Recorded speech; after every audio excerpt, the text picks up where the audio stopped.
Aktivitas penangkapan ikan ilegal di Sungai Musi, tepatnya di wilayah Papatoman dengan cara menyetrum, digerebek aparat kepolisian. Sayangnya dalam penggerebekan ini, polisi tidak berhasil mengamankan para pelaku yang langsung melarikan diri. Alhamdulillah, wassalatu wassalamu ala asyrofil anbiya'i wal mursalin wa ala alihi wa sahbihi ajma'in amma ba'du. Yang terhormat, rekan Kades, beberapa Kades,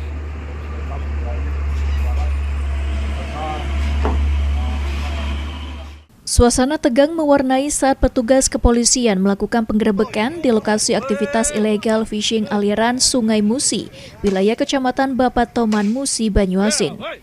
Di mana saat polisi datang, para pelaku langsung melarikan diri dengan masuk ke bantaran sungai serta semak-semak di lokasi penggerebekan.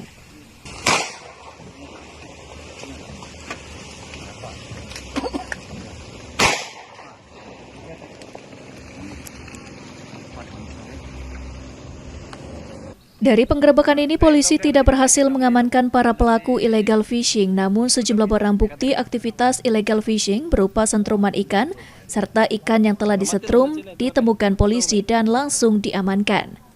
Penggerebekan yang dilakukan polisi ini setelah sebelumnya polisi menerima laporan dari masyarakat yang resah dengan aktivitas menyetrum ikan dilakukan warga hingga dinilai merusak ekosistem sungai. Kepolisian sendiri menegaskan penangkapan ikan dengan cara menyetrum merupakan tindak melanggar hukum dan dapat merusak populasi ikan serta mengancam mata pencarian nelayan tradisional. Saat ini polisi masih melakukan penyelidikan untuk mengidentifikasi para pelaku serta menelusuri kemungkinan adanya aktivitas serupa di sepanjang aliran Sungai Musi. Ruzi Skandar, PAL TV.